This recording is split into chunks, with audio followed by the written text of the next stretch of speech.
Hi, Oh, yeah. friends. Welcome to episode 4 of Deepest Darkness on Dream Roll. I'm the GM. I'm Austin Robert Miller. I am here with Dan Middleditch. Say hello, Dan Middleditch. Hi, Dan Middleditch. I'm here with Matt Staley. Say hello, Matt Staley. Hello, Matt Staley. How are we feeling? How are you guys? You ready? Let's do it. Oh yeah, I'm ready. I need you all to know. I need y'all to know that I've already had an entire liter and a half of cold brew.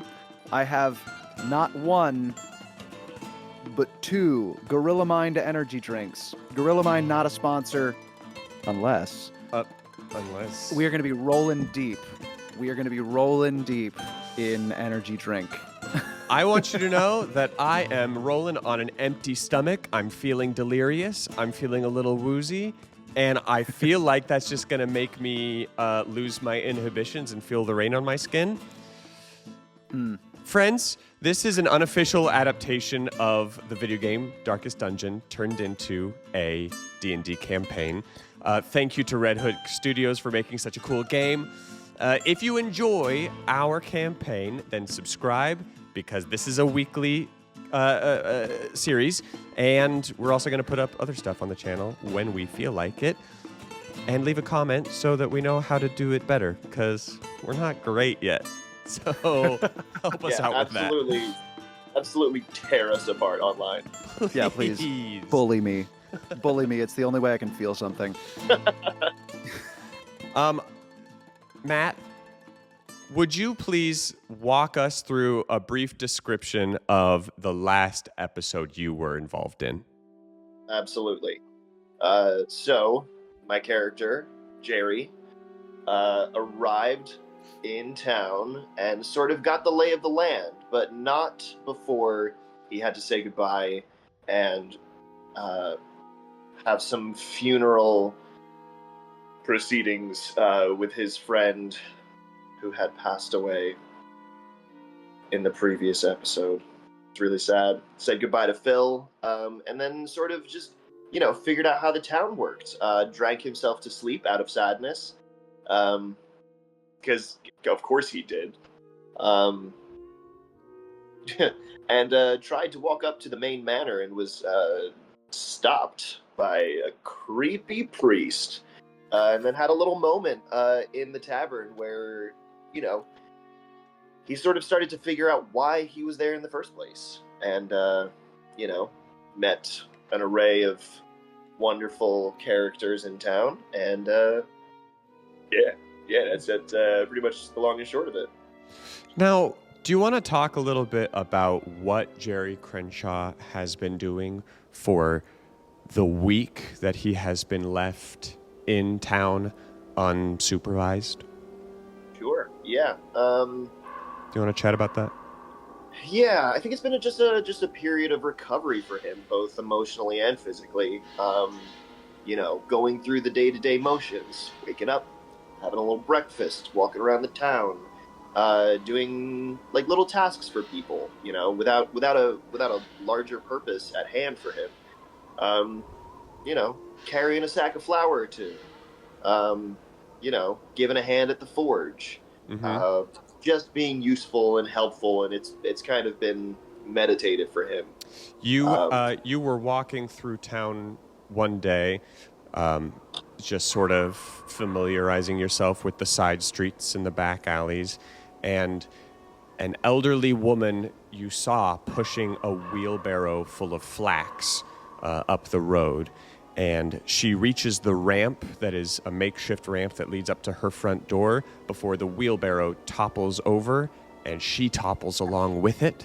And the flax falls out of the wheelbarrow, and much of it is blowing away. She's she's bringing herself to her knees, trying to help herself up. And you walk away, and you don't care, and you leave her to her own defenses. Absolutely not. Yeah, I run over to her immediately and I help her to her feet. And I know there's not much that I can do about the flax, but I try to get what little I can back in the sack. Yeah. Maybe it would be good to make like a dexterity check to see how much you can collect and save from blowing away. Sure. Oh, this is going to be so sad. Yeah, it's just a 7. Oh, yeah. Well, there's not much to be done. You're collecting it with your bare hands, piece by piece, basically, as it's blowing down the street. But she thanks you for making the attempt anyway. Her name is Ethel Dunwich, and you recognize an accent. You recognize an accent that you don't hear very often, and it's the same one that Phil had. She says, thanks for the help. It's been a long time since anybody around here showed me the time of day, so thank you. Absolutely, of course. I'm sorry that you've had such a spill. Well, it's just nice to have a new face in town and somebody who's friendly and... So, how are you enjoying your stay? It's been nice so far. Not much going around. Not much going on around here that I can tell. At least as of yet. No, there's never much going on around here. Her hands shake in a very distinctive, repetitive pattern. Make an intelligence check. Come on. That's gonna be... You know what? I'm not gonna say guess. Guess what it is. Is it a 7? Fucking 7. It's a fucking 7, okay? Yes, 7. Matt, what's wrong with you? I don't know. I know what's wrong. I know what's wrong with everything. We didn't roll for vibes. That's why he keeps rolling 7s. Oh my God. Oh, we're fucked. Yeah. Okay. All right. Back it As up. the vibe master. So I'm going to be using my brand new pink die with gold foil in it that I got from my stage manager at the show that I'm doing right now. What are you going to use? I will be using the exact same die that I have been using. Hey, my gold heavy ass metal that I've rolled a nat 20 on vibe checks every single time. Strap in for a nat 1, I guess. If it ain't broke, don't fix it. Matt? Damn right. I'm going to be using my apparently first set of dice from Wormwood. Wormwood Games. Thanks a lot, Wormwood. Dice. Yeah, you're really fucking with me, guys. But it's these beautiful emerald dice that I love very much. To quote. Most of the time. Yes, to quote the great Miguel Antulio of The Road to Dorado, he gave me loaded dice. All right, shall we roll for vibes? Yes, please. Yeah, let's do it. Let's go. That is a natural 20 again. Shut up. Shut up. That can't be true. This can't be real. I'm dead. As serious as a heart attack. I got a 16. You know what that? And I'm happy. I'm happy about that. Hey, Matt. What did you get? I don't a 2. At least it's not a 7. Yeah, but I think it heard me talking shit about it. It's like, oh yeah, you're unhappy with the 7s? How about a 2? Right.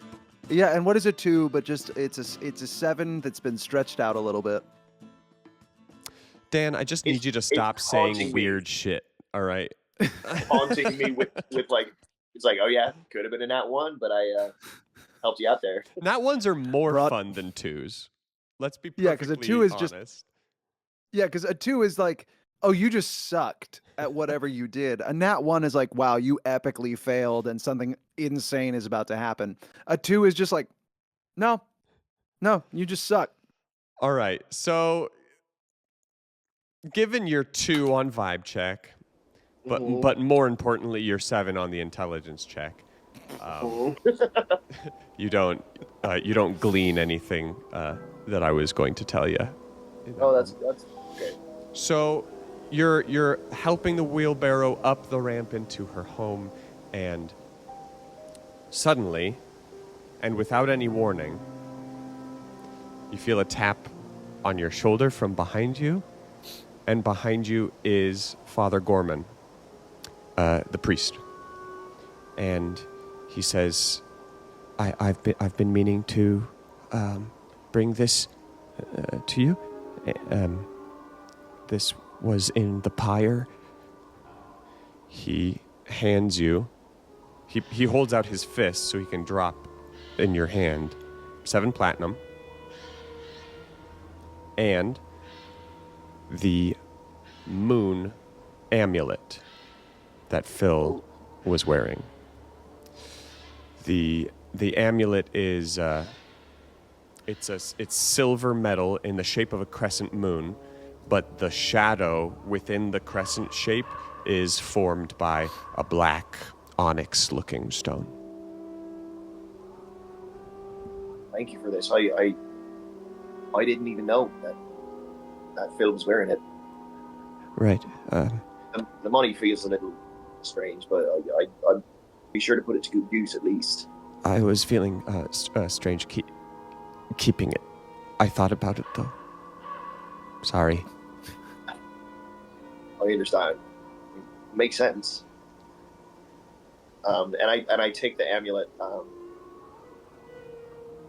The leather strap that the amulet was hanging from burned away, so it's just this pendant. Okay. I'm gonna hang on to it for now. I think I've got an idea, but I'm gonna wait.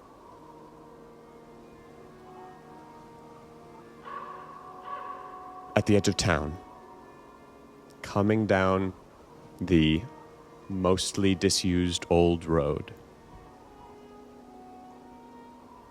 Everett and Eddie, Everett on his horse, who he's taken to calling Nelson, and Dan, your character. And so it begins. They sort of stop at the edge of the forest where the old road sort of has a shallow climb down into the valley in which the hamlet sits. And you're looking out at this scenery, and Everett says, well, here's my new home in all its glory.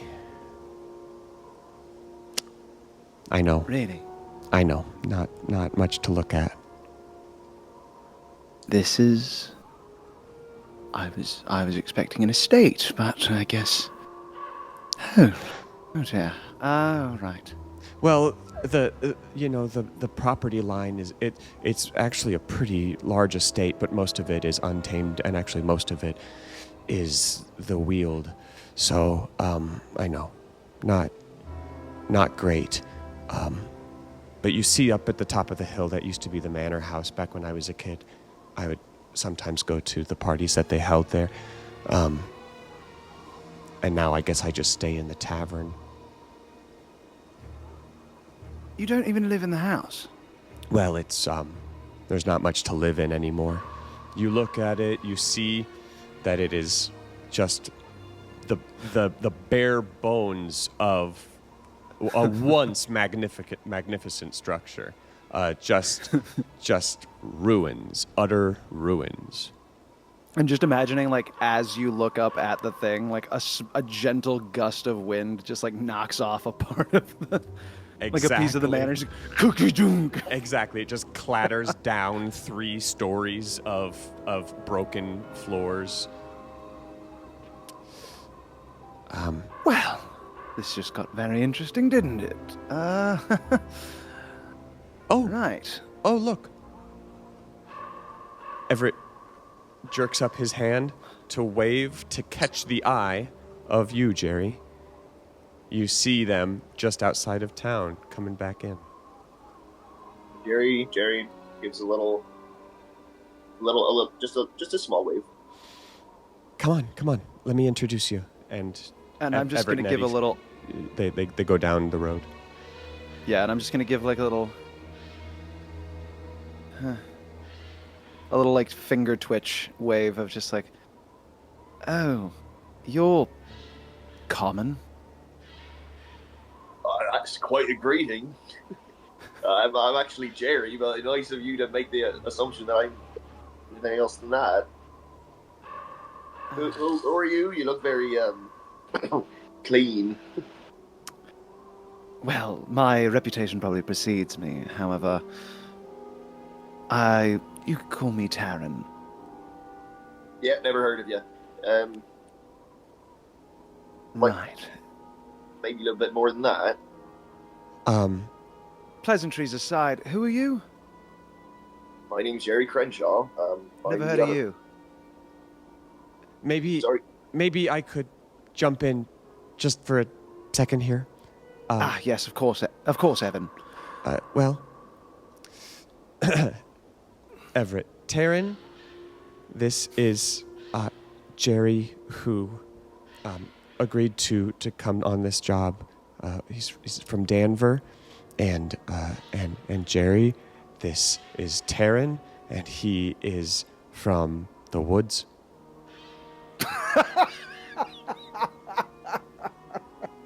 Like he lives there. Is that?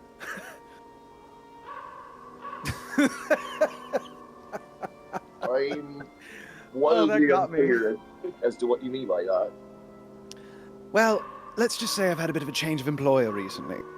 However, I am originally from the capital. Oh, I'm there myself. Oh, have you? Yeah, I Seems like it. Oh. Pleasure to make your acquaintance. And I just extend my hand and do the, like, as I go to extend it, and just pull him in close. Like, just go, and, like, pull him towards me. What a power move. You could smell me. And then I'd It's like not to good. rifle through his... Should I make a constitution check for his smell? Yeah. Is this? I believe this is the second smell constitution check we've made in the course of this campaign. On Jerry, yes. On Jerry specifically. Well, you must think you on. That's a 16. Yeah, it's unpleasant, but you also have been surrounded by pretty stinky people for the past few years, so you get it. Well, and then I'd like to just, as I pull him close to me, sort of as that, like, misdirect, reach my other hand into one of his pockets. Make a sleight of hand check. I would love to. I have both I have so many D&D Beyonds open, and not a single one of them is up to my abilities. Skills, that's what I want. I would 11. like to do the same. Plus, that's an 8, that's a 17. Okay. What is Jerry's passive perception? 14. All right. Now, Matt, roll a sleight of hand check. With pleasure. Oh, shit. That. 7. Don't. Hang on. It's a 9. My passive perception is a 13. Okay. So, Taron, you slip your hand into Jerry's pocket in an instant. You pull it out, and you feel a round, smooth, flat-shaped object in your palm, which you don't look at because you're being sneaky. And I'm just gonna... You look down and you see Jerry's hand in your pocket. So as I pull, I reach in, I grab the thing, I grab whatever it is I feel in there, I immediately palm it, and just yank it out, so that take that out, and then put that as I reach the hand and I pull my hand away and I see him go down, I let go of the hand that's extended and grab him by the wrist. Seems you're not very quick, old man. I just want to see if there's anything interesting in there. There's nothing interesting in there at all. Now, I would suggest that you never do that again. And I just put his hand away. Go, Gentlemen. What? Well, maybe this was a mistake? No, this is just an introduction between friends. Yeah, we're going to be just fine. Aren't we? And I can feel that it's the anime lightning bolts between each other. Well, I'll take your word for it for now. Eddie, would you like to show Mr. Wolfshead to his room? With pleasure. Taron. Very well, Ed. Mr. Yes. Crenshaw, it was good to see you. Yeah, good to see you too. And lovely meeting you, fuckface. Very nice to meet you too. As I produce the amulet from between my two fingers. That's exactly Very nice right. to meet you too. And I put it in my pocket. I knew it was the amulet. I'm pissed. Okay. Eddie. I'm biding my time. Eddie guides you, Taron, down into the town square, which is the wind is howling through, and it's just a collection of rotten wood and chipped cobblestone and mud. You enter into the Pear Tree Tavern, and you creak up the stairs to the second level. There is a room that Eddie brings you into with a bed that would be about the size of a twin bed, and a tiny side table and a wooden chair. Period. Well, not particularly the accommodation I was expecting, as I drag my finger across the side table and blow away a very thick, caked layer of dust. Yes, well, still an improvement from Greenvane Castle, isn't it? And at least it was a castle. Good. A tavern. I was expecting an estate. Well, What happened to the lavish luxury of the Tilcots? Whatever happened to this? that was a long time ago. Well, Taron, chin up. Look on the bright side. Click. Closes really the long. door behind him. Oh, you bastard! You bastard. Jerry, where do you go? What do you do? I take a deep cleansing breath. First of all. And I would like to go pick up my armor from the blacksmith. Sure. You walk in. You see the blacksmith facing away from you, with his just mountainous, broad back, flexing as he works something or other. Your body darkens the door, and he notices, and he turns around. Ah, yes. You. Yup, me. Yep. Hello. How was my armor coming along? Wordlessly, he slumps over under the counter. You can't see him for a moment. He comes up, and he plops the armor down, and not only has it been upgraded and studded, but you notice small detailed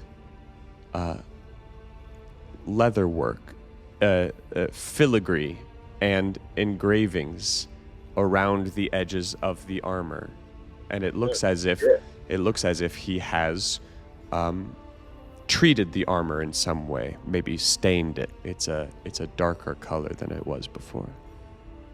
Hot. How much do I owe you for this? You already paid. Oh, I forgot about that. Idiot. It's been a long week. He is not amused. It feels like it's been 2 or 3 weeks, honestly.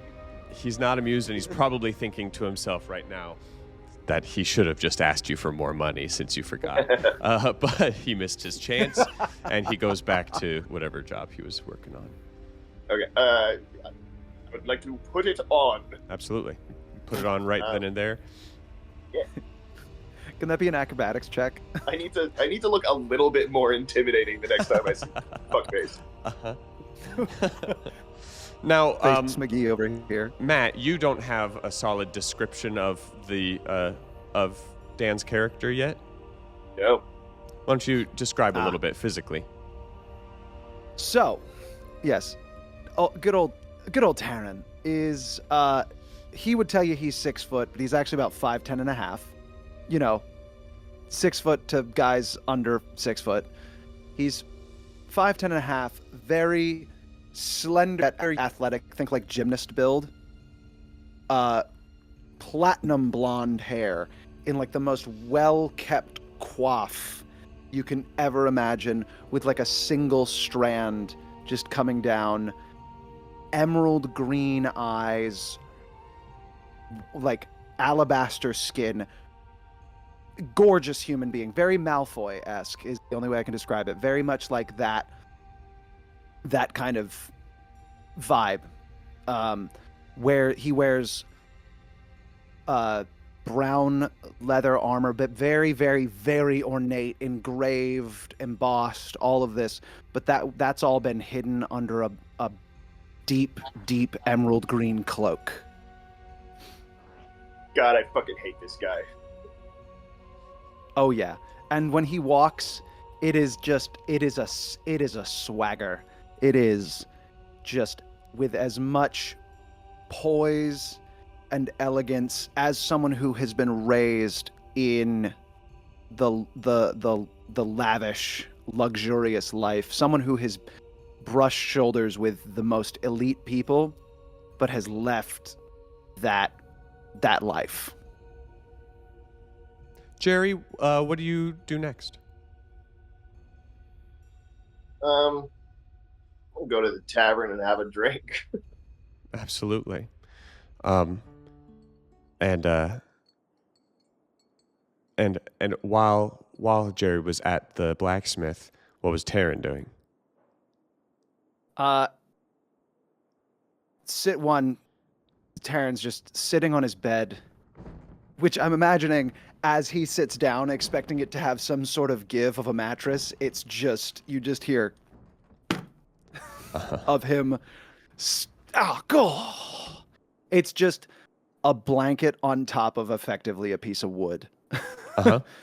And he's just surveying his surroundings and then reaches into his pocket, pulls out the amulet that he took off of Jerry, and does that thing where he starts to roll it through his fingers and kind of catches it and looks at it and tries to, it's very clearly something that is not, from what I'm assuming, is it's not something that a human being would have ever seen, correct? Yeah, it's not. It does not. The shape and symbol is not familiar to you. Can I make some sort of insight or religion check on why, or an investigation, I guess, as to why someone as... It would be a religion check. Okay, I would like to make a religion check. Let's get D&D Beyond back up here. Ooh, that's a 19 before that, and religion. Oh, I get Jack of all trades. That's a 21. 21. It is of elven make, and you know that the elven religion is called the Triad. You know, you're from a very well-educated family. The elvish religion is called the Triad, and it consists of a moon goddess, a sun goddess, and an earth goddess. And that you connect those two, A plus B equals C. That this is it's clearly a religious symbol. So you're putting the pieces together. It's the symbol of the moon goddess.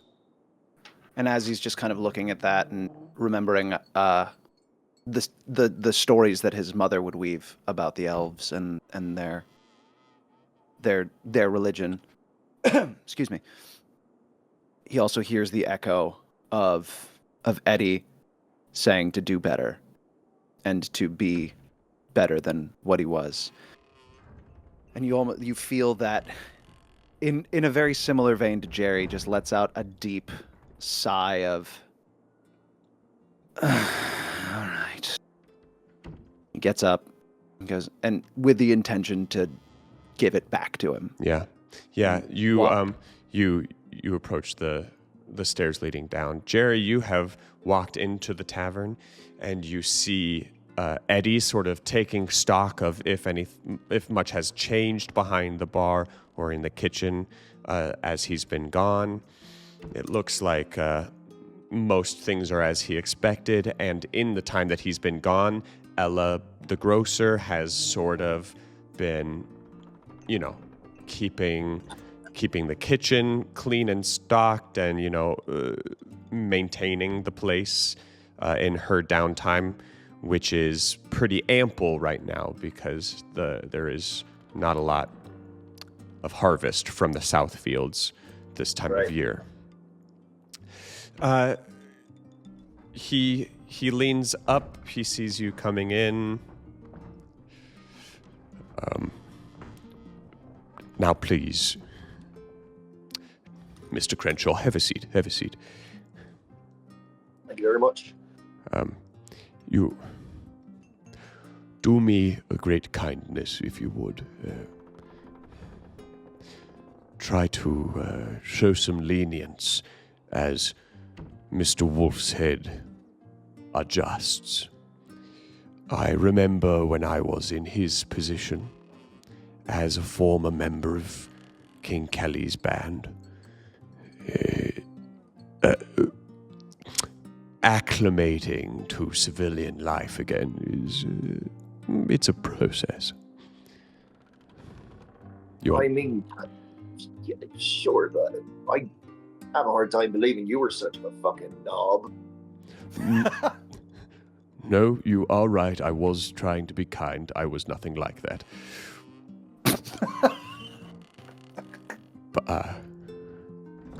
But the point stands all the same.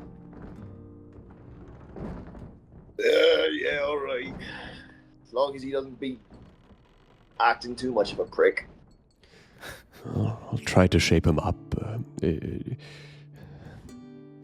Would you share a coffee with me? Yeah, I'd love to. All right.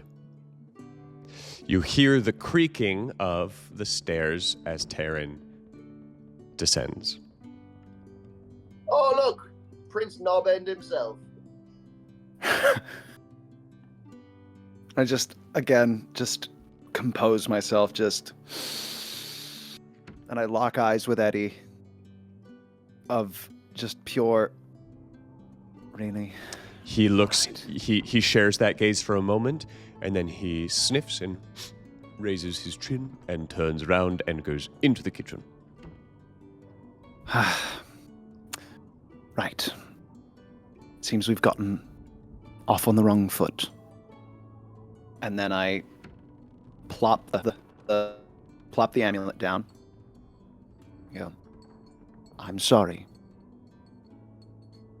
Why, thank you. Listen, gonna level with you.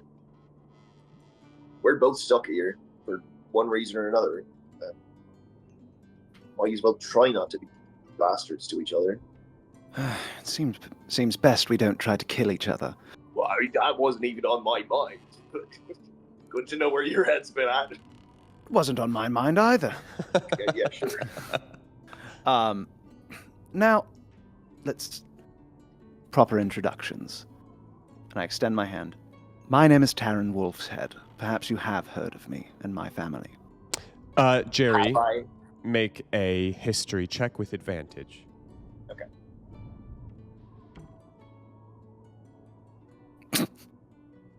That's a dirty 20. Fantastic. Yes. Taron, you have not heard of. Wolf's Head, you have heard of. In the capital, a very well-known and well-regarded vaudevillian performer turned social commentator / poet, journalist, essayist is Lenore Wolfshead. Famously part of the Wolfshead family, which was a notorious mafia before their dissolution, before you ever got into town.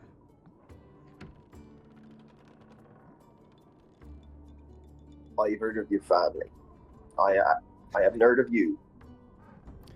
At least no one by that name. You're probably referring to my dear mother, Lenora. Indeed, I am. Got quite a reputation, that one. Yes, quite a silver-tongued bitch, if I may say so myself. I mean, if anyone's going to say it, I suppose it'd be you. Yes. Now, you may have... I have fallen out of favor with my family, as I have found myself as... Kevin, was it? Evan? It doesn't matter. As you said, I am from the woods, if you will. I had found myself taking stock in rather nefarious business, if it were. With that said, I have now found myself falling out of it. Funny enough, that's how I know our dear friend Ed. Understandable. I don't come from the cleanest lines of work myself. Oh, really? And where do you come from? I've heard that Danvers was just home to not a whole lot. I got a farm up there and a family. Long before that, though, I spent quite a bit of time in the capital myself. You may have heard of me. It's not by the name that I've given it. Oh, really? Maybe you've heard of my name as well. Because I also go by a bit of a moniker nowadays. Right. That is. Well, shall I go first, actually? What? Indulge me. Ever heard of the name the Oak and Shadow?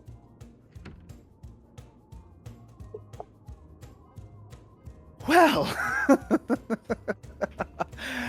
isn't this quite a bit of a strange turn of events? Last I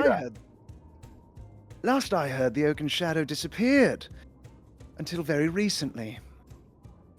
You know, I've always been good at disappearing. Well, isn't this a strange meeting? Yeah. Because what I am also known as the Oak and Shadow.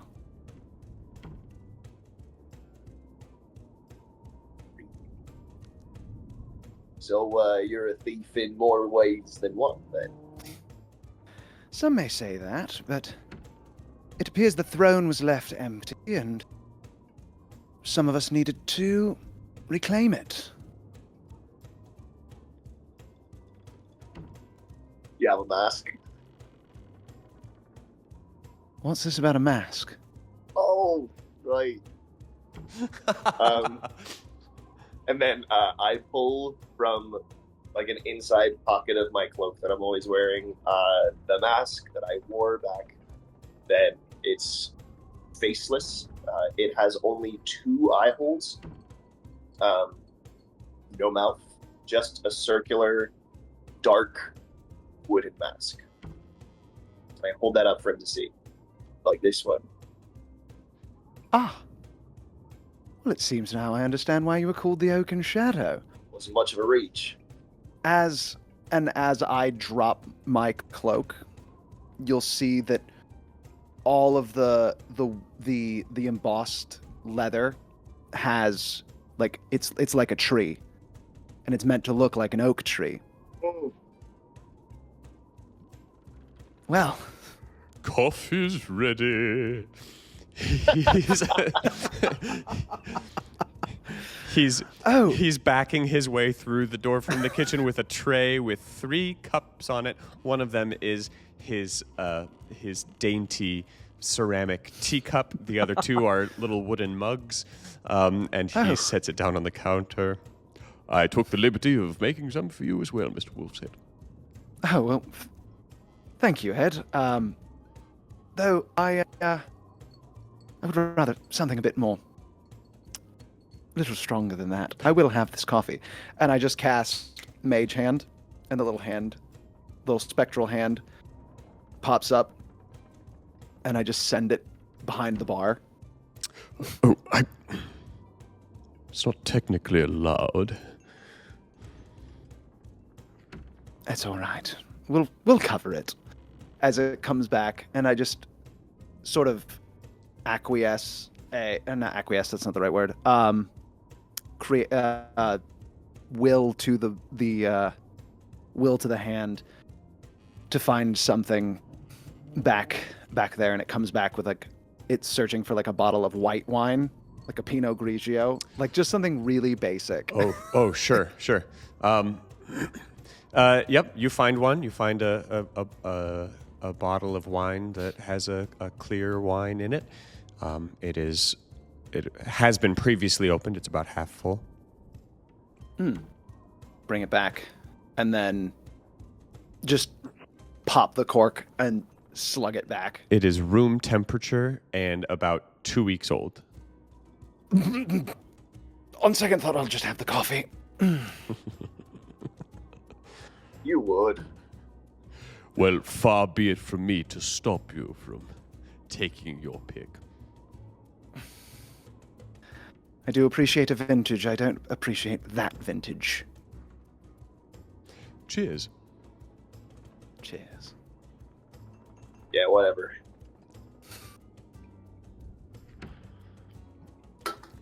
Well, he sort of pats the bar with his hands a bit. I'll return to... I have a... There's a stew on. I should keep my eye on it. Ed! Yes? Ed! Yes. What are we doing here? Ah. Enough pleasantries, enough introductions, and stews and coffees and all of that. Why are we here? Maybe I should let you discuss that with your associate.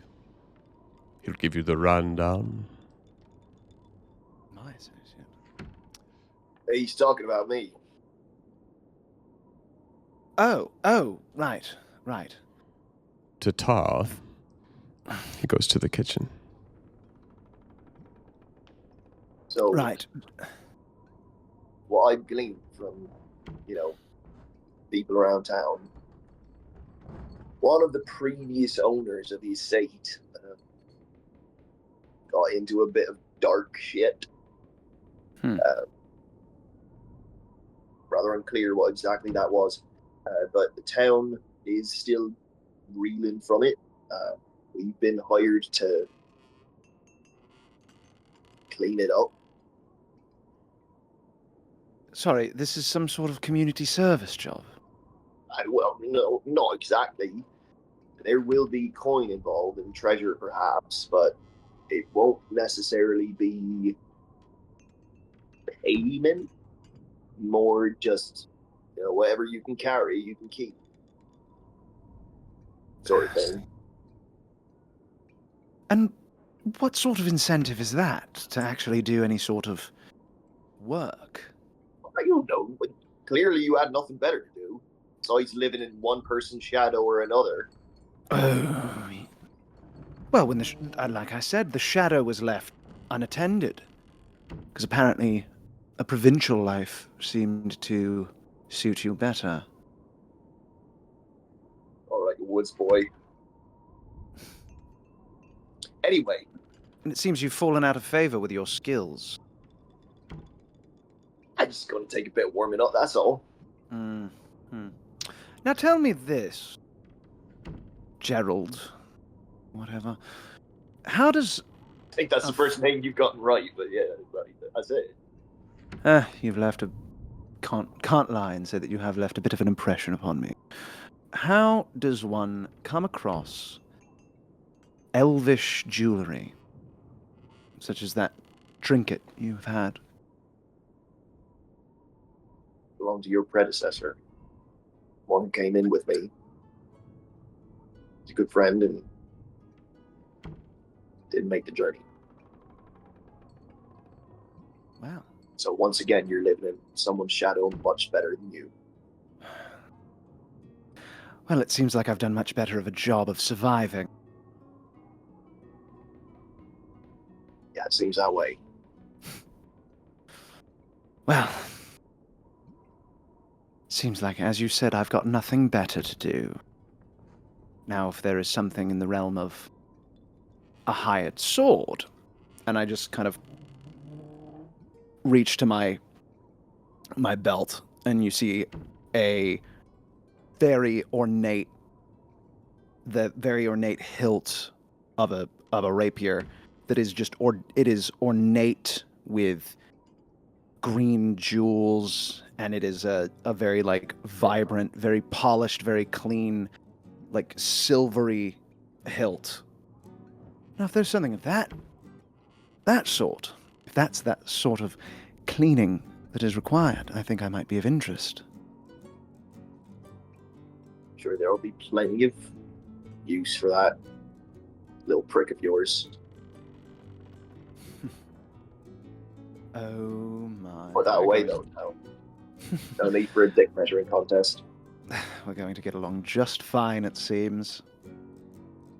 The door opens to the tavern. You feel the cold air rushing in. Jerry sees a familiar figure. This is new for Taron, but this is the shape of Mr. Hill, the caretaker of the estate. He approaches and he says, "Might I intrude and send you on a task?" Forgive me, Mr. Hill. Right, I didn't realize. I didn't know that they practice necromancy here. Aha! Aha! Aha!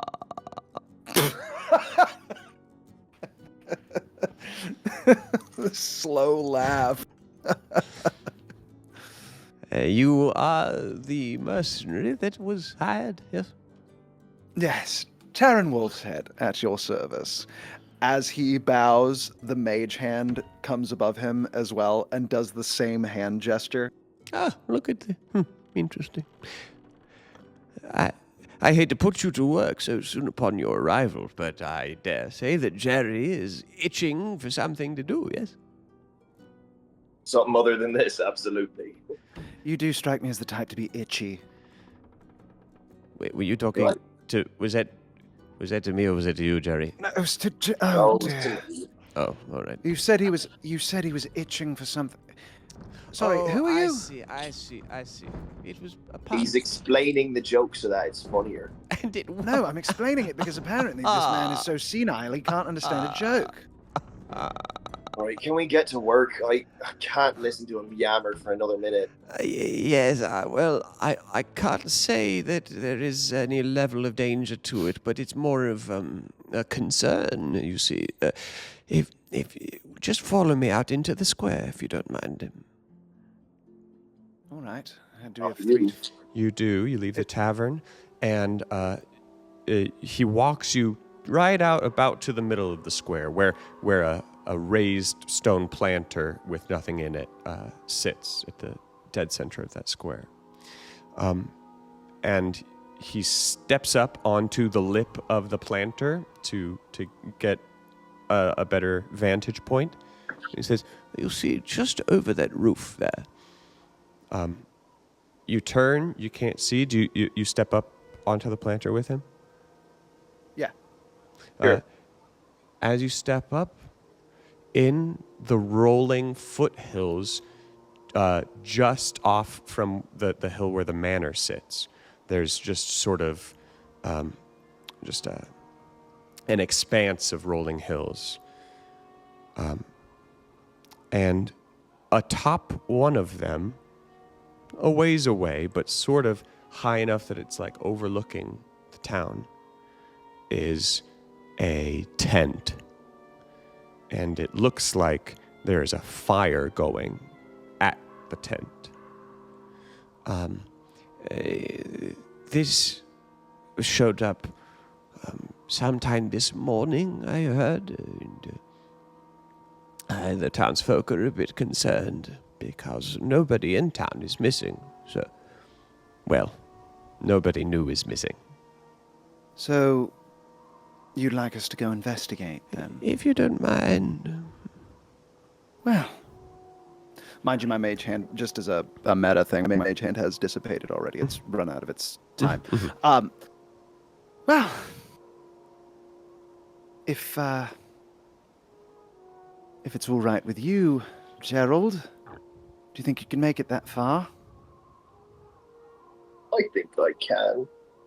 Would you like to wear your plank of wood again? No, not yet. Very well. Cryptic. Interesting. If you wouldn't mind, my cottage is just around that corner there on the side street. If you wouldn't mind letting me know when you're back what you've discovered. Very well. Now, Mr. Hill? Mr. Hill, yes. Right. Mr. Hill, is there any sort of advance that we can receive? I'm afraid I am desperately poor. Seems like the running narrative of this droll town. Yes, but keep in mind, your room and board are free. That didn't seem to influence you much. I had room and board. All right. Well, I could do for a bit of enjoyment and a bit of excitement, wouldn't I? Goodness gracious, I've forgotten how to speak. Shocker. Pretend I didn't hear that. Anyway, shall we? Let's go. Let's go on with it. All right. And I just, from under the cloak, just produce 2 crossbows, load each of them, and then place them back on each of my hips. The day is cold. It's probably the coldest that it has been since you've arrived, Jerry. You leave town heading north. You are not on any sort of beaten path. This is just rolling hills blanketed in dense gray coastal grasses. The grass combined with the fog and mud makes for a desperately slippery climb. You're constantly losing your footing as you are just blazing a trail over these hills. The fog is getting denser as you climb. You are getting to a point where you can see more clearly the tent and the little fire pit, and you do see a figure sitting at the edge of the tent, sort of crouched to huddle over the fire, but still be covered by the tent. I lean to Taron and I say, little bit of subtlety, at least. Let's be pleasant, not fly off at the handle. As he's turned around to look at me, I'm already putting on the hat and the beard that I had from the road. I'm already putting on the disguise of the old man and like the shaggy like cloak. Sorry, what was that about subtlety? Never mind. Why don't you just stay behind and watch me do my work? Actually, that sounds like lots of fun. I'd love to see you do whatever it is this is. Well, you have met the great Taron Wolfshead, but now you've never met the real Dungus Malungus. Sorry, what? Don't worry about it. All right, Dingus. Go ahead. And taking on the gait of just us of a man. Oh, and I'm assuming there's like we were kind of in like the brush somewhere. Mm-hmm. And I just snap off a tree branch and use it as like a cane, like a walking stick. Oh, there's nothing solid enough. You snap off a twig and you like pretend to lean on it, and it just bends under you like Charlie Chaplin's cane. You're like, this is not convincing. No. All right. Anyway, we'll improvise. So I just walk up. Can I make a perception check to just sort of survey if there's any other people? Yes. There's just the one. Make a perception check. 13. I don't like the phone version of this. 16. I'm gonna go ahead and do the same. Okay. Yeah.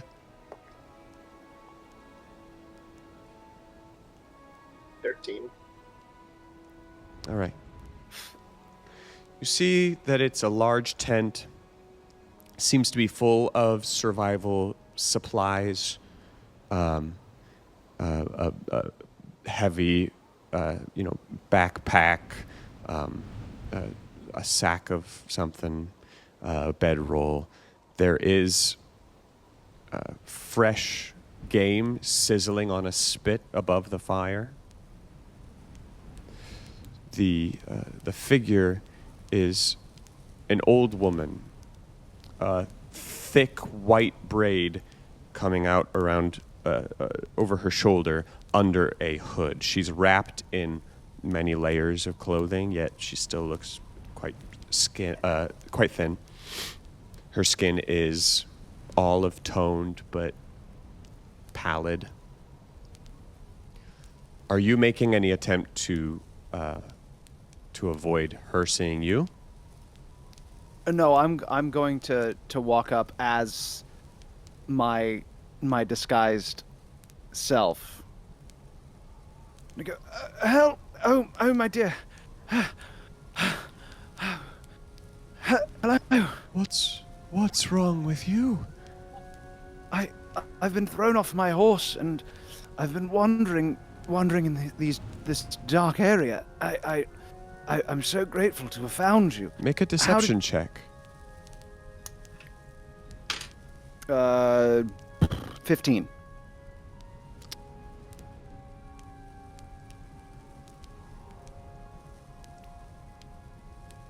Continue. What were you saying? You were going to ask her something. If you don't mind, do you mind if I just wait here for a little bit? Please, come up. She comes down a little bit to meet you halfway up to grab to let you grab her arm to assist you up to her campsite. Oh, you helped thank you for helping such an old man. Oh, here, take this. She pulls one of the legs off of the rabbit that she is cooking. Here, eat. I'm sure you're starving. Ah, yes. And I just sink into this because also Taron has not eaten. That's so this very is like fair. Genuinely like there's the part of Taron that just goes, oh, thank God. Get warm. Oh, now, if you don't mind my asking, what are you doing out in this area so dark and squalid? Well, maybe that's what you see. I don't see anything squalid about it. I live out here. I have for a long time. I'm here. I'm not hiding, but I'm just kind of like in the background. Can I do an insight check onto just like her general vibe? Can I do a vibe check on this? Yeah, lady? it's far away, so it'll have to be a high insight check, unless you want to get closer. So let's roll high. Well, I meant like I made no attempt to. Oh, hide. you're I approaching kind of, like, too. Yeah. Okay. Yes. Make an insight check.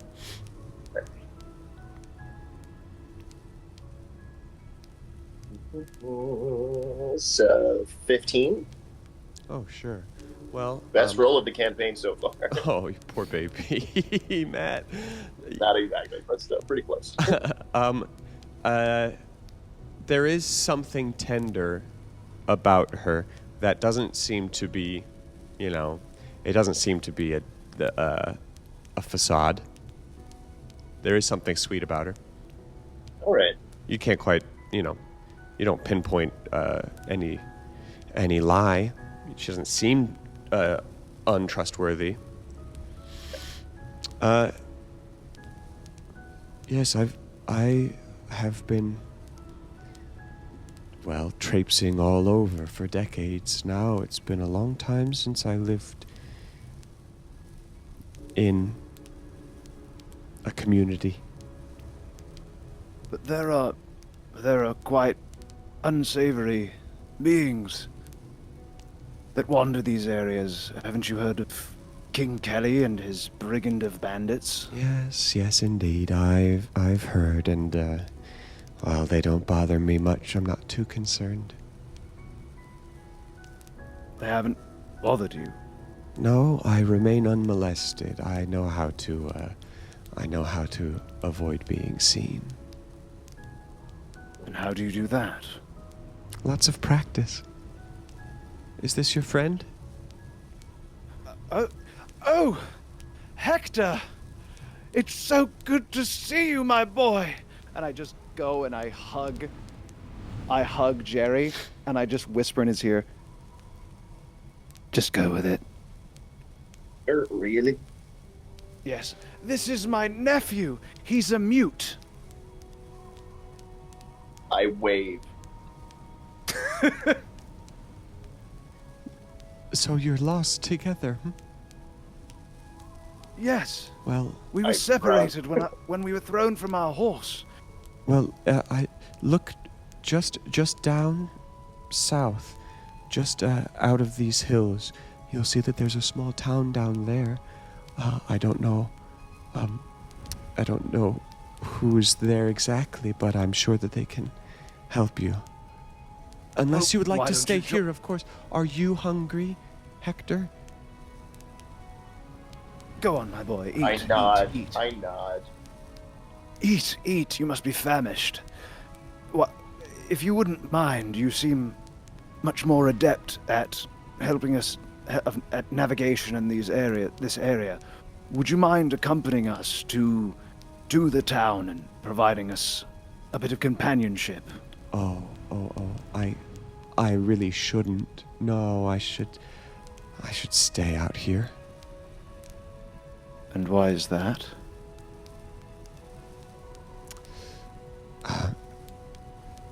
Well, I don't want to intrude, you see.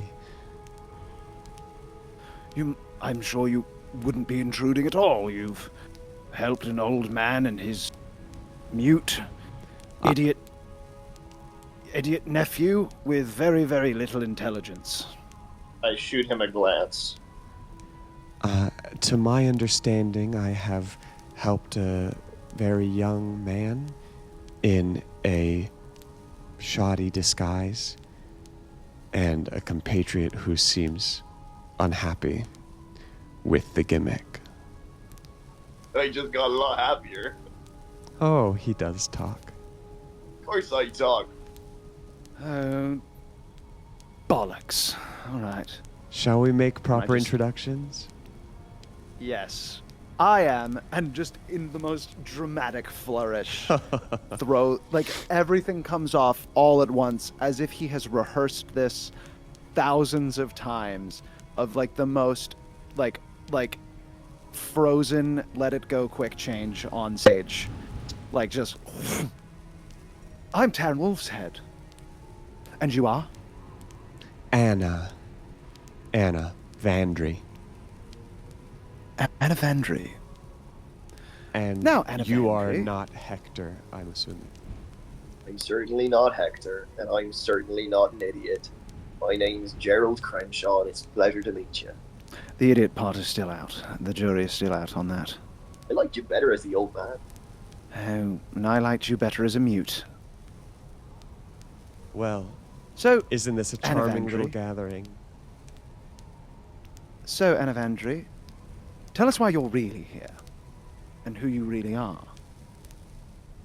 I am a survivalist, an herbalist. I keep to myself. I travel around. I don't stay in one place for too long. And this is just one pit stop on my travels. Here's the thing. There's been talk of you in town.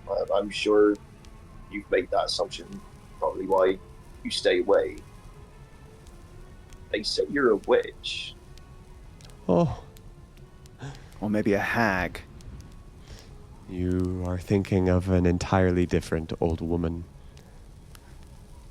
So there is a witch. I have been in and out of the hag's domain in the woods. I made sure not to stay in those parts for too long. I don't think anybody should.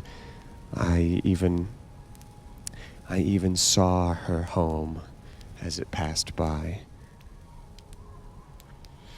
As Um, it passed by. Well, she stalks the woods from within her.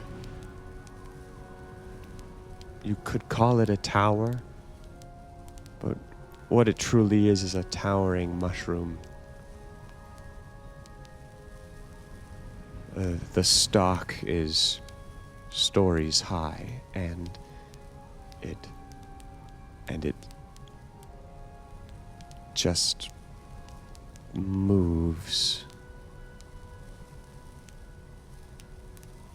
Right. You seem to know a lot about these hag.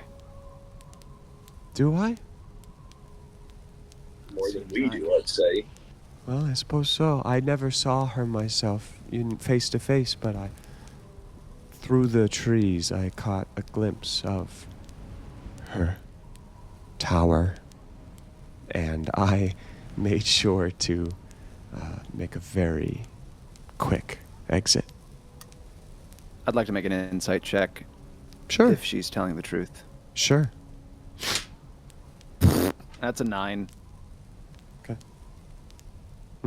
I just trust her. Okay. Well, So, if you don't mind me just staying here for a while and getting comfortable and getting my bearings. Now, Anna Vandry, I'm sorry, but we can't let you do that, as you've raised some eyebrows Please. in the town below. Please. Only answer me this. Why would the townsfolk down there, as I don't particularly have any sort of allegiance to them, why would they want to get rid of you? because they think she's the witch. No, some places are fearful of strangers of any kind. I certainly understand it. If you would like me to move my campsite so I'm out of sight, and then maybe I'll be out of mind. It would certainly be beneficial for all parties. I can also provide assistance in my own modest ways. I am a fairly skilled herbalist, and while the woods is not very healthy, there are still, there's some ingredients that remain to be utilized, and I can help in that way. Can I ask, what is it exactly that's keeping you out of town? You can't. Surely you could set up a shop there. We're quite connected with the new lord. I'm sure we could arrange something. Jerry, make an insight check now, again. Okay. 17? Oh, great. So the tenderness that you saw Oh, before... I'm so sorry. 18. Oh, great. It is still there, that sense of sweetness. But it's also mixed with a nondescript wistfulness, maybe a hint of sadness. There's definitely things that she isn't saying. But you don't believe that anything that she is saying is a lie. Okay. Well, far be it from me to go prying into other people's business, but I just think maybe for your own safety. I mean, they've already sent us out, and I don't know. I think it might go a ways to town trusting you. Come by and be like, "Hello, I'm not dangerous." Yes, I actually for once agree with you, Gerald. Well, I'm not going to do that. Right. But maybe I ought to just, move down into one of these little crevices between the hills so that they can't see me, and you can tell them that you scared me off. I want to keep my eye out on this area. Oh, come now, Anavan. Please, just join us, at least at that cottage down there, and I point to Mr. Hill's cottage. At least just join us down there.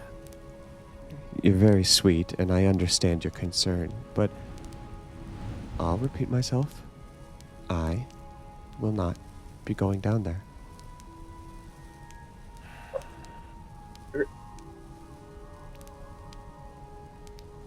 Right. I'm willing to respect that, but if there's anything that we can do to change your mind, and I would like to roll persuasion. I feel like the DC is probably like 30, but we're gonna give it a shot anyway. Sure. Let's see what happens. It's a 16. Now, you don't convince her, but something seems to be warming up about her, or getting a little bit less guarded.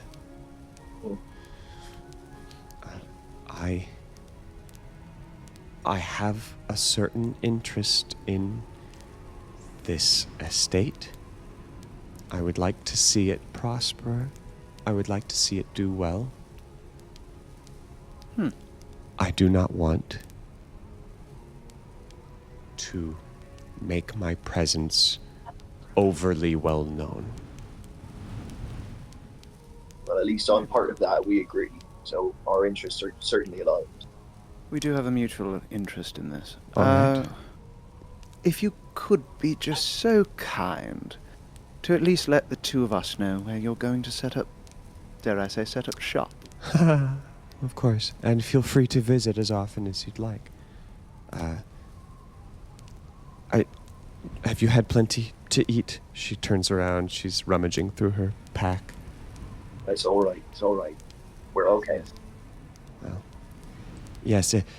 She turns so that she's pointing down the hill that you're on the opposite, from the opposite direction that the town is, so that she's just tucked away behind this hill. If I just set up my camp in that little valley there, I'll be out of sight. Out of sight and only on our mind. Very well. I hope so. I'll do my best to work on some, medicines for you.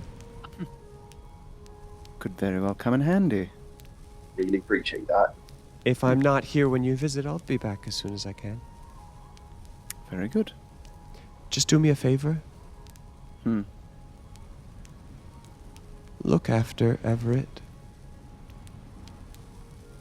Don't let him get too overwhelmed. I can do that. How do you know Everett?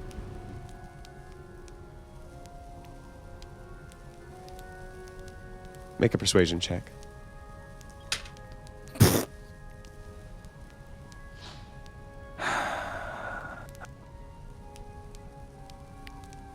That's a 2 with... That's 7. That's everyone's favorite number, 7.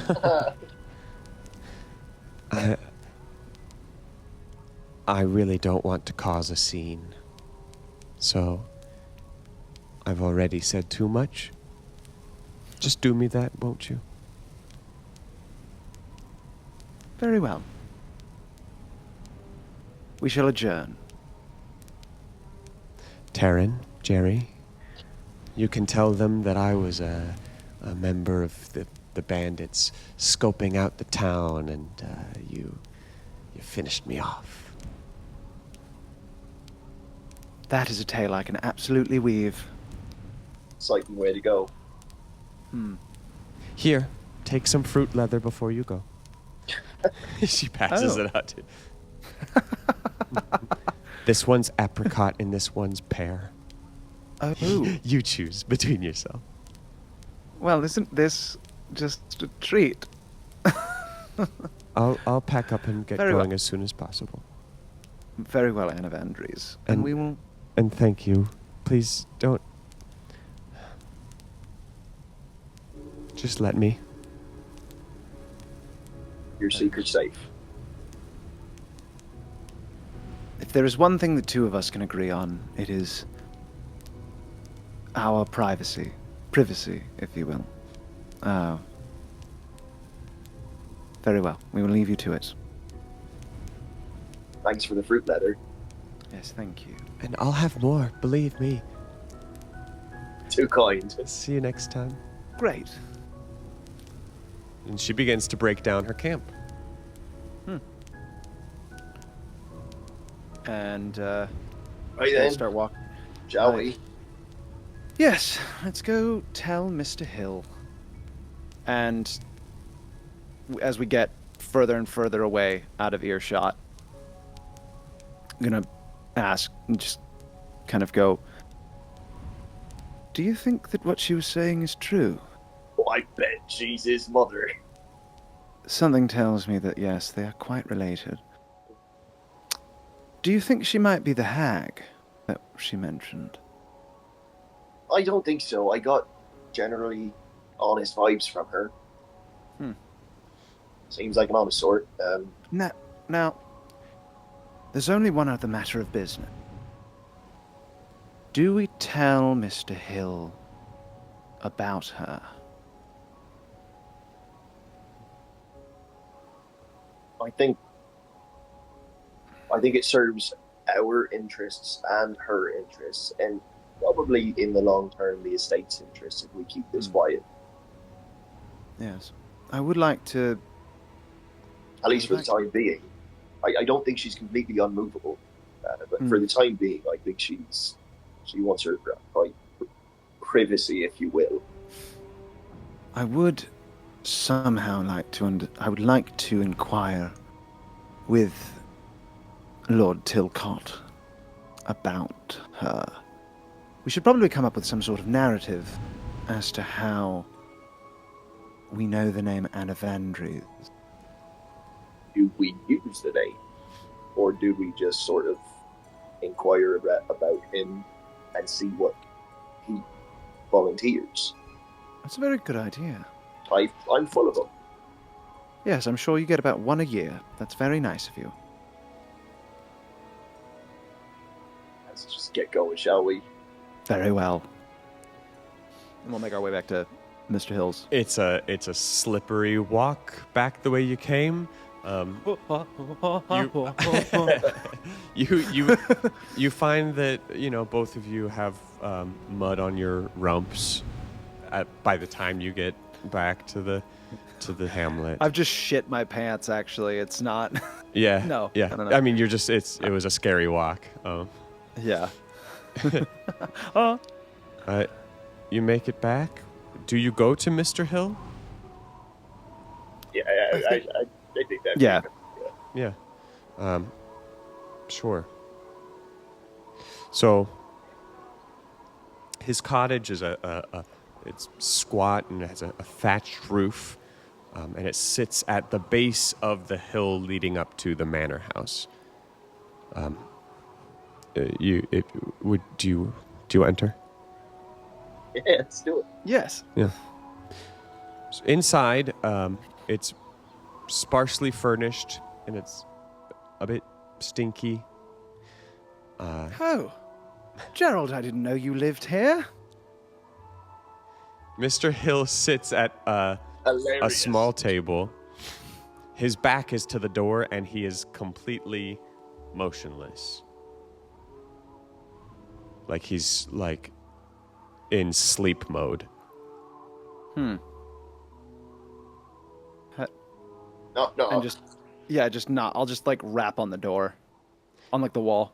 His shoulders jump and he turns around in his chair. Oh, back so soon. Forgive me. Resting my eyes. You are quite the perceptive one, aren't you? Oh, eyes like a hawk, dear boy. Eyes like a hawk. Yes, a dead hawk. All right. What did you find? Did you deal with it? Yes, you will see. If you look upon that ridge, you will see that whatever issue was up there is no longer. What was the issue in the end? Just some of my former compatriots. Scouts. Oh. But They're planning an ambush. They are planning to attack. Ease yourself. It's not that. It's nothing of that level of dramatic nature. It was just a scout, and they have been dealt with accordingly. Very bold of them. Bold to be leaving the woods. I think they're attempting to expand. Yes, wouldn't you say? As someone, I've been on the inside of King Kelly's. Yes, of course. Shall we say operation? If we could even. They are not very cohesive. They're not strong enough to expand, to take any sort of land. It was a rogue scout of some sort of offshoot of this much larger conglomerate. Something a bit like how I decided to seek other work. There are patches of different people to go out and see and try and create some sort of greatness within Kelly's brigand, but there is no immediate danger. Oh, it sounds like maybe the infighting will be their demise. We'll not have to worry about them. Yes, it's like a hydra that attacks its own heads. Good. We still might need you to be, speed the process along. Yes. Clear them out of the woods. It would be such a relief to have the old road free to use again. Yes, of course. Sounds like a good time. Yes, I do have a bit of... and just get a little, just genuine, heave when he says, "I love a bit of bloodshed." You all right? Yes, perfectly fine. Getting queasy. No. It was just might have been a bit. I might have taken a bit of food from the camp. Might have just been not sitting well with me. So, is that something that you'll be getting on to in the near future? Dealing with the bandits? Yes, of course. I would love to seek an audience with Lord Tilcott. Yes, of course. You could find him in his room in the tavern, of course. Yes, of course. Private. Yes. Very well. We shall. Gerald, shall we seek an audience with our new fearless leader before setting off into the woods? Sure, yeah, let's seek an audience. Yes. A very private audience, if you will. Go have a chat. Yes. All right. Right. If you need Very well, anything, I'll be here. Yes, of course. Oh, do you like fruit leather? I love fruit leather. Ah, yes. Would you like apricot or pear? Apricot. Very well. You can have mine then. No. Can I do a quick insight check to see if this particular kind of fruit leather is familiar to him? Yes. Great.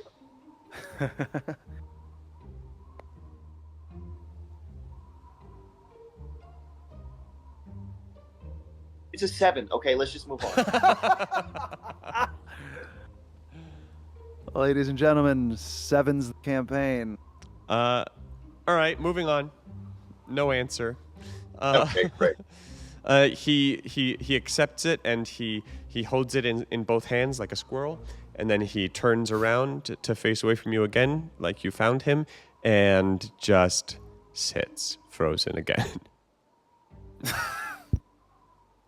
I swear that is a corpse that has gained sentience, as I just whisper it to Jerry. Be nice. It's some sort of white. Sorry, did you say something? No. We're just finding our way out. Thank you. Slam the door. Yeah, you know him.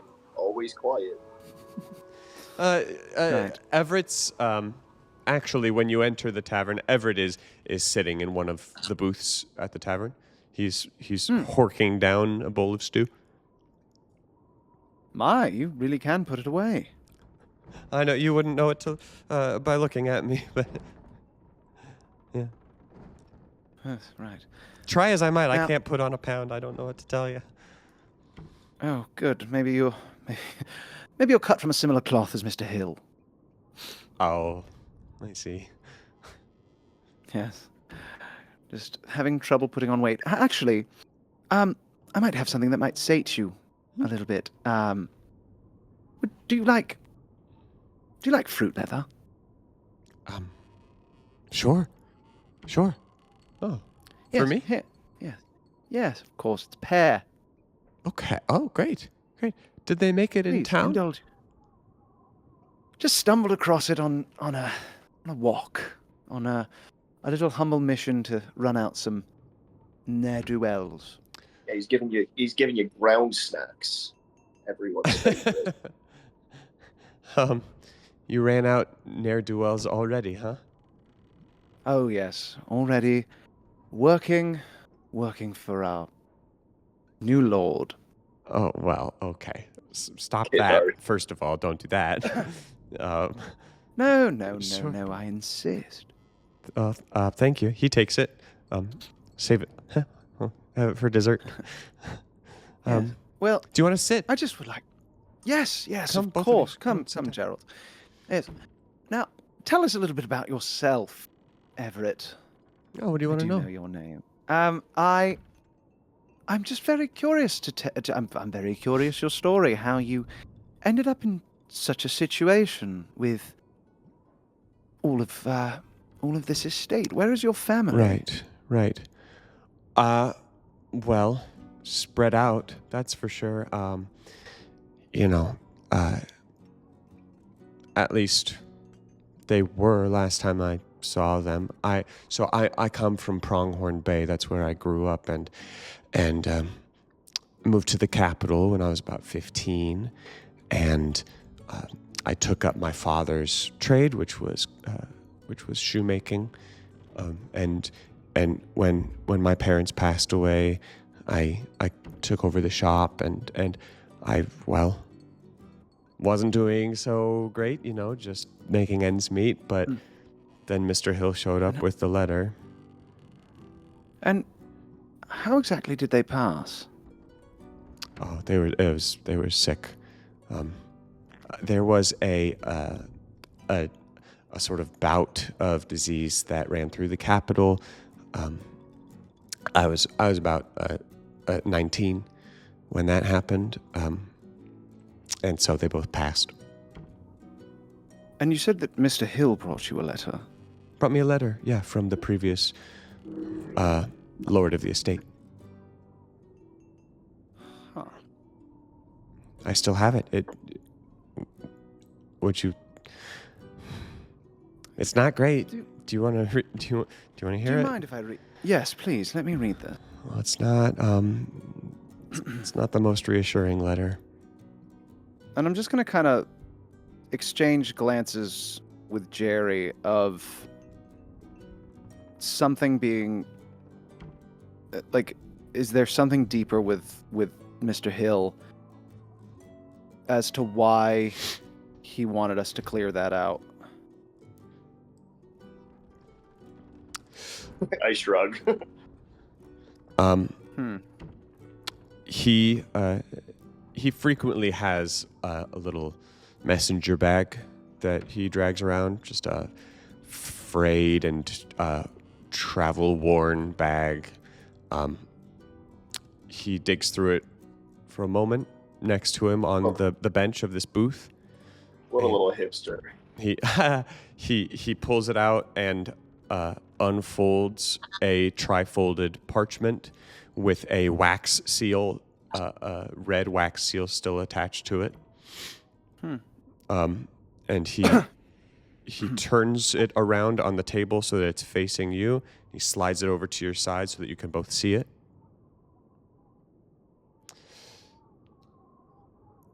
Ruin has come to our family.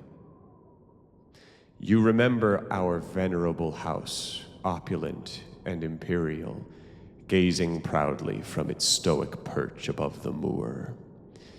I lived all my years in that ancient rumor-shadowed manor, fattened by decadence and luxury. And yet, I began to tire of conventional extravagance. Singular, unsettling tales suggested the mansion itself was a gateway to some fabulous and unnameable power. With relic and ritual, I bent every effort toward the excavation and recovery of those long-buried secrets, exhausting what remained of our family fortune on swarthy workmen and sturdy shovels. At last, in the salt-soaked crags beneath the lowest foundations, we unearthed that damnable portal of antediluvian evil. Our every step unsettled the ancient earth, but we were in a realm of death and madness. In the end, I alone fled, laughing and wailing through those blackened arcades of antiquity, until consciousness failed me. You remember our venerable house, opulent and imperial. It is a festering abomination. I beg you, return home, claim your birthright, and deliver our family from the ravenous, clutching shadows of this darkest dungeon. And that's where the letter ends. Oh, me. And who sent you that letter? Who wrote that letter? Well, to my understanding, that was Lord Charles Tilcott. the previous owner of the estate, the previous lord. And what is his relation to you if he's not your father? Oh, distant cousin, something removed, third, fourth, fifth, I don't know. But apparently I'm the closest heir that they were able to dig up. Was he ever married? I don't know. When I was a child, I don't remember him having a wife.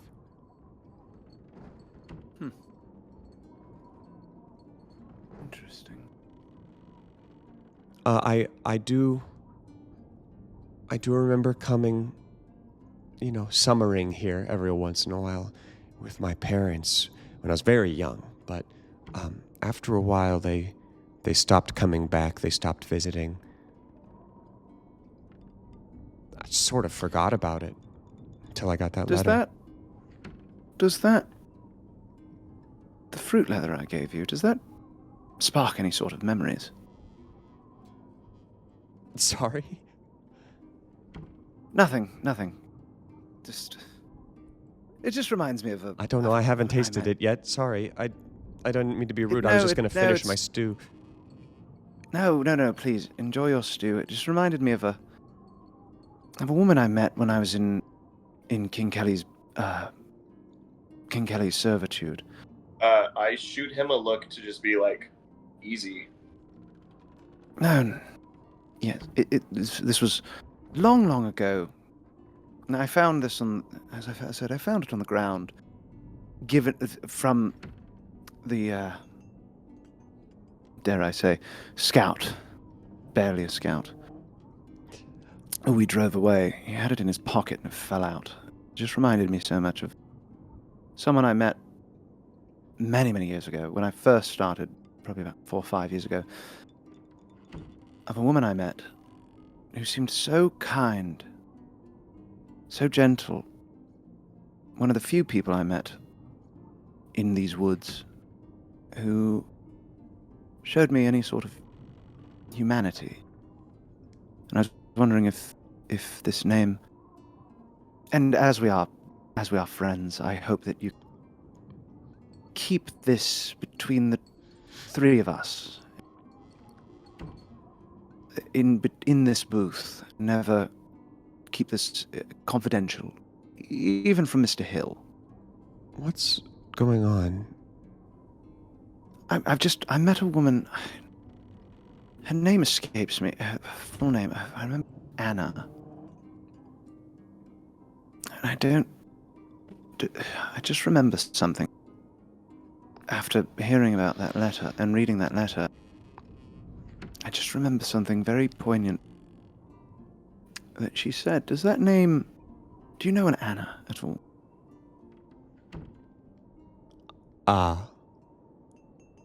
Could you give me more details? I mean, I've known a couple Annas, I guess.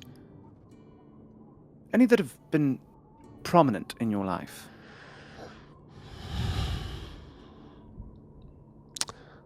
Well, so when I was I don't know, I want to say 7, 8, something like that.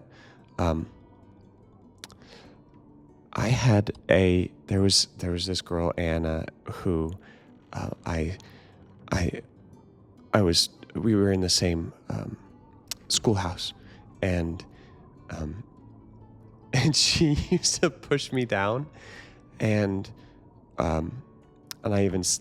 I skinned my knee. I remember that. And my mom told me that it was because she liked me.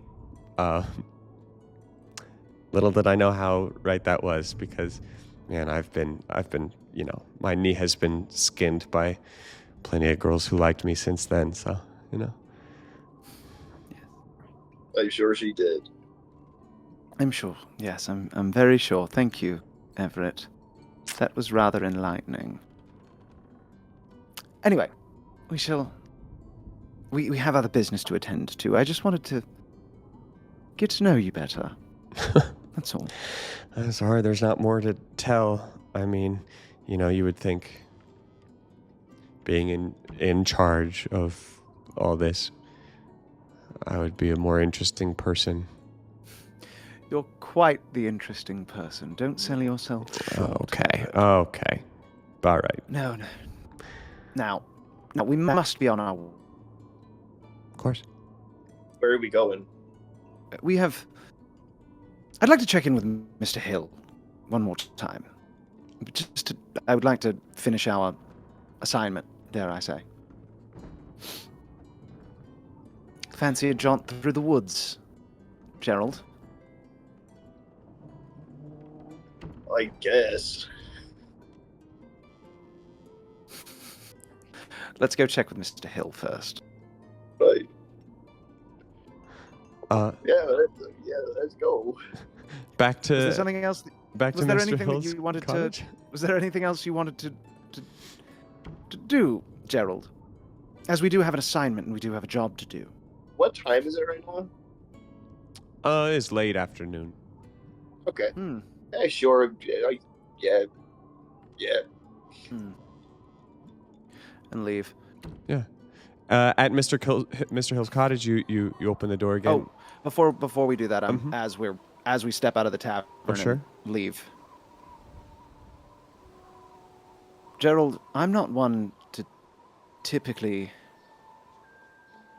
care about the well-being of others, but I do think there is something afoot with Mr. Hill.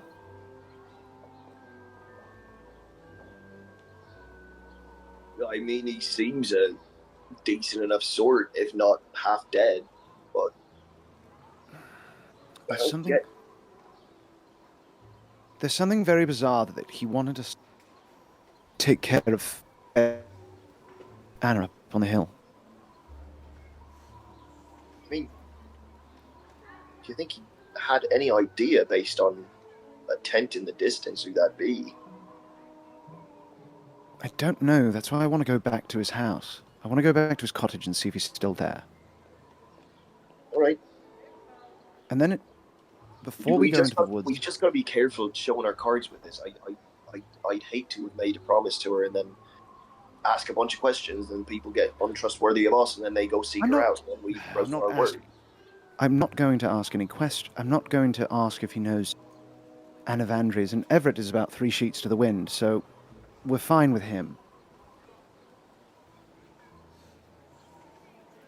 I want to make sure that she is all right. I'm trying to be better. Fair enough. I'm not saying that we need to prod him about Anna. I just want to make sure that he's still at the cottage. That's all. Okay. And we have just cause and reason to go back to follow up with him and tell him that we're going into the woods. Well, I won't fight you on this. We go for it. Let's go. You return to the cottage and you open the door. He is he's in the position that you left him.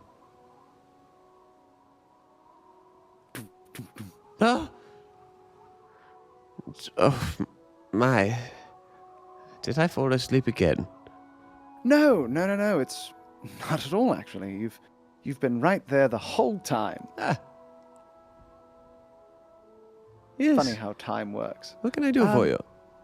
Yes, we're ready to go embark on our next excursion. Yes. Do you have any sort of leads within the woods so that we may try to reclaim this road? Leads. How do you mean? Any way that we can clear the road? And reclaim the road? Well, so, you know how you were a bandit? Yes. Right. And the other bandits were with you, yes? As I said before, we operate in sect. Yes, you're right.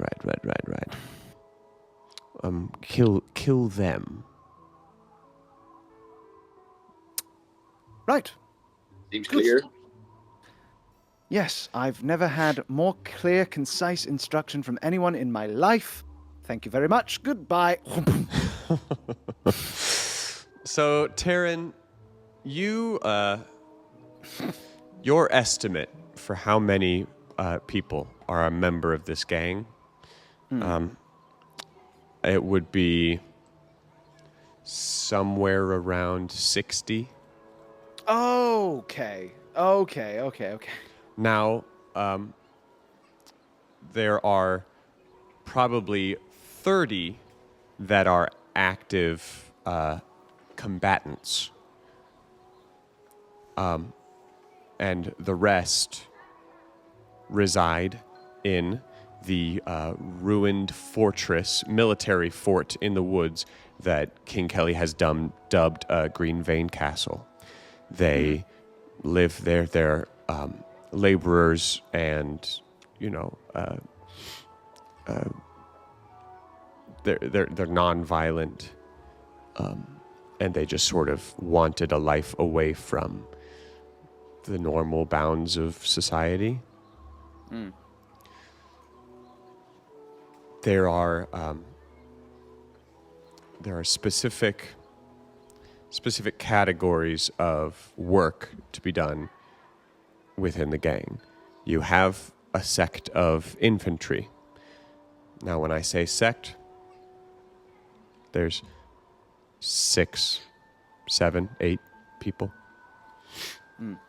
There is a trio of cavalry.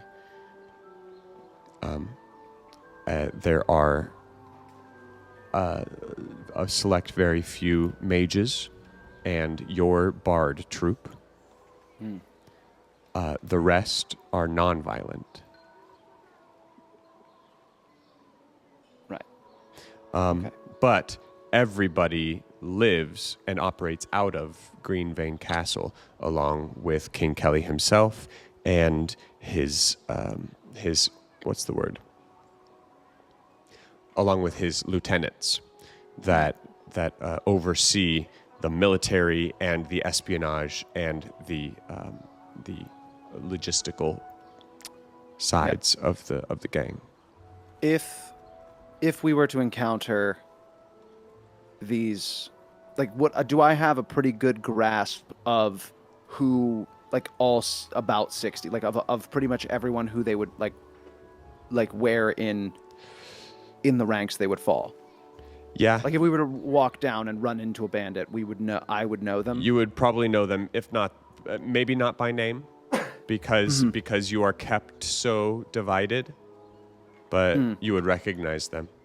You'd probably know their title within the gang.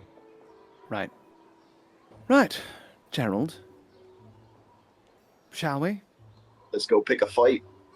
All right. And just, you can, as that happens, like, his hands start to just kind of shake a little bit. Do I notice this? Can I? I've already kind of, just from his demeanor the last time we talked about this, sensed that maybe there's some trepidation or split loyalties that I'm concerned about. So I suss him out real quick. Insight or perception? It would be insight. It would be insight. 19. Your call, Dan, on what you want to tell him.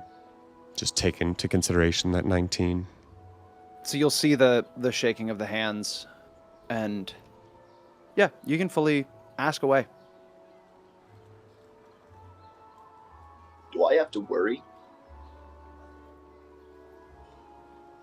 If it's regarding my hesitations, it has nothing to do with any sort of allegiances. I prefer to handle things without violence. I don't think there's any way around that. I know. Right. Anyway, let's do this. Okay. I'm going to keep my eye on him, because I don't know if I believe that, but it's okay. I don't bring it up any further. And, Gerald, if we could keep the bloodshed to a minimum. I don't care. I don't care if we have to take a life. Please, if we just minimize the amount of blood that is spilled. Only if necessary, but I get the feeling it's going to be necessary. Very well. Right, let's off then. Very well. Let's do this. Now, Jerry, you have spent a week in town doing pretty menial activity. Mm-hmm. So you have had a long rest. Right. Taron, how badly do you need one? I don't at all, actually. I have all of my hit points and my spell slots. Now that's not true. Oh, wait. Hit points I do have all of. I think I'm missing one spell slot. You are missing at least 2 spell slots. Because 2 spell slots? Because you cast Cure Wounds on yourself and on Eddie. That's so true. It's, you know what it is? It's because I was using the other. You were D&D using Beyond. you were I don't using think a PDF. You didn't have internet connection. That's right. That is correct. Thank you for keeping me honest. Yeah. And I will also obviously keep myself honest. Spells. I have 1 spell slot left. Is that something you want to consider?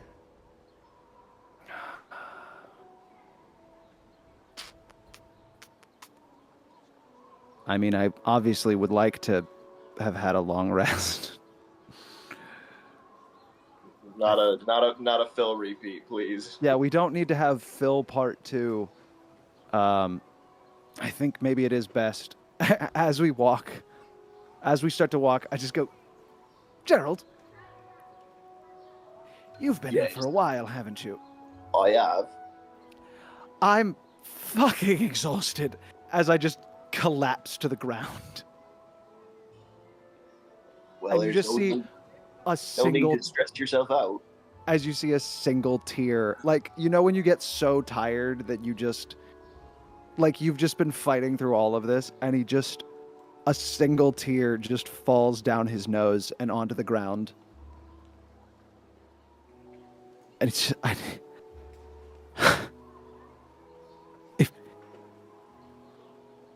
if we could just actually take some time to rest. Sure. I mean, I wasn't pressed for getting this done now anyway. Thank you. Seems I got a bit overzealous. I think maybe you need to lie down. You know, all this strenuous work and all this adventure it's not for everyone. Can I have a hug? Fuck's sake.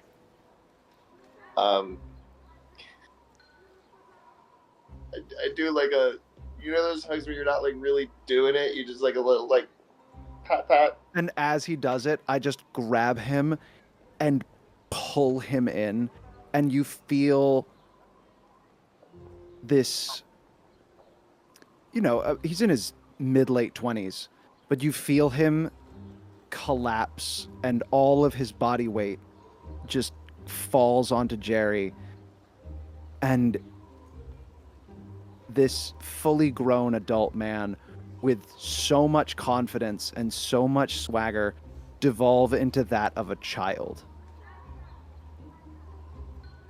And you just hear him, that deep sigh of, thank you. All right, son, that's that.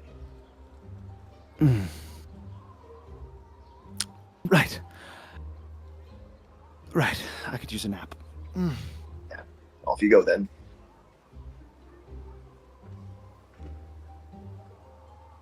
Right. Yeah, sure. I'll walk him back to the tavern. Okay.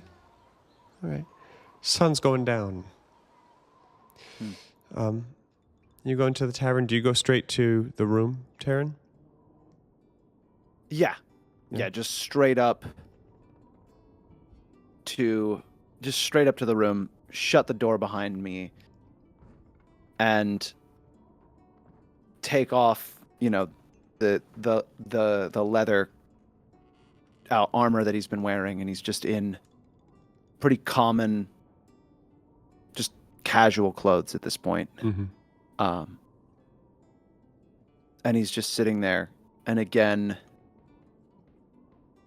he's playing through the memories of the person he once was, and remembering his mother, remembering, like, going through how he was back in the capital, and to have had an experience of feeling what he perceives as true human kindness from Anna, as he just sits at the edge of his bed and thinks, and just slumps over, and just out of pure exhaustion, just fully collapses into the bed. Mm-hmm.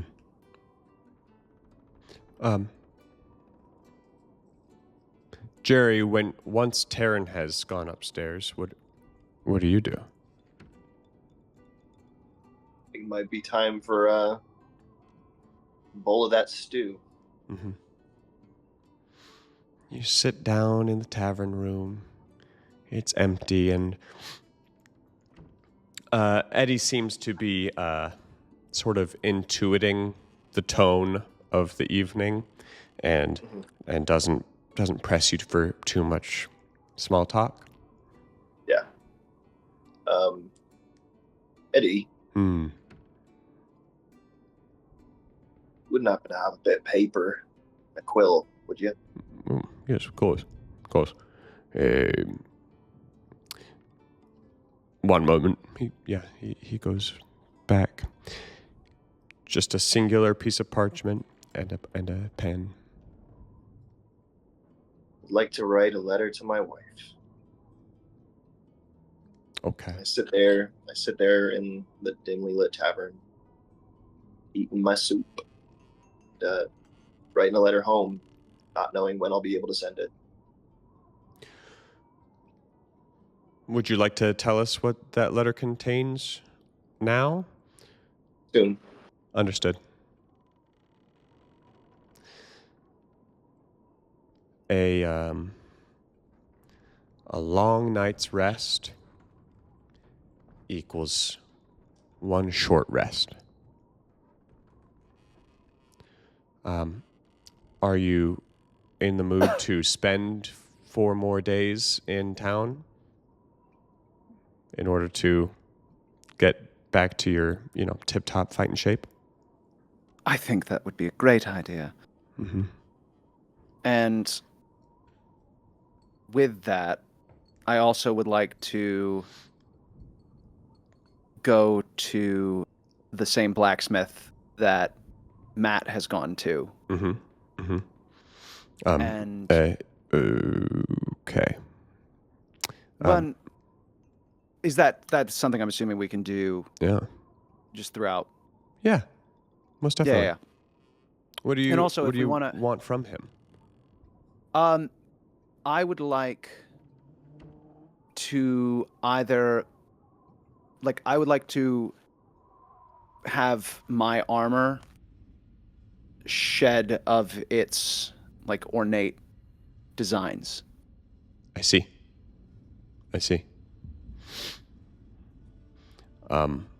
He looks at you like you're an idiot. He says, "You want me to get rid of art?" Yes. All right.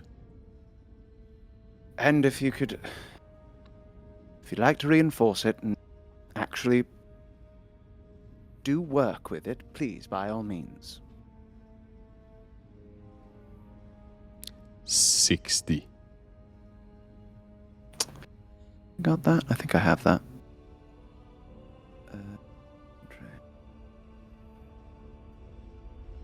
Do I have a wallet? Where's my money? It's in your inventory. Oh, yeah. Yeah, I have 99 gold pieces. Yes. Yes, give.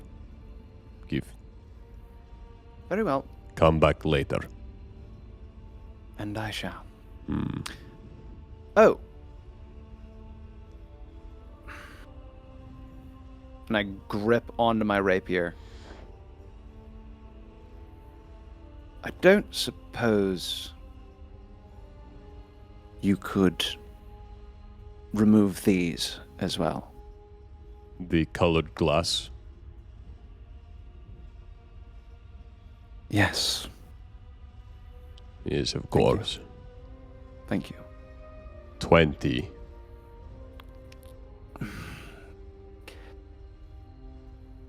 You can keep them. They're not glass. They're very, very valuable jewels. 20 for the work. Make it 10. 10 and you keep them. Make it 20. Make a persuasion check. Make a persuasion check. 21. Ja.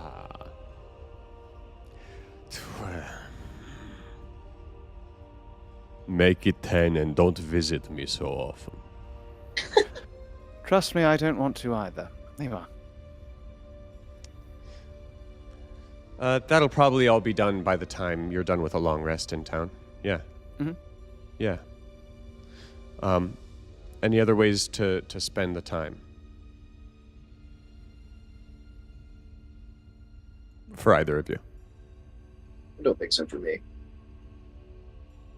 We can also pick this up at the top of the next session, but I actually would like to go find Anna. Oh. At some point to see if her new camp is set up. You want to go back and see her? That's really sweet. Well, guys, yeah. All right, we're gonna stop now so that we can avoid making this episode too terribly long, and then we're gonna pick it up immediately. So y'all have to wait another week to see how this continues, and we're just gonna keep on playing. How about that? What a great meet cute this was. Wow. that was. I had a feeling he was going to be so far the opposite way, and indeed he was. Right. Okay, friends, that was episode 4, Deepest Darkness. The app that I want to thank for music and sound effects is Pocket Bard. Thanks, Pocket Bard. Matt Staley's theme song is playing right now. Play Darkest Dungeon. If any of you found this world or this story interesting, Matt, Dan, thank you very much. Let's keep playing in so soon. Once I say goodbye to the audience. Ready to say goodbye? Goodbye. Goodbye, audience.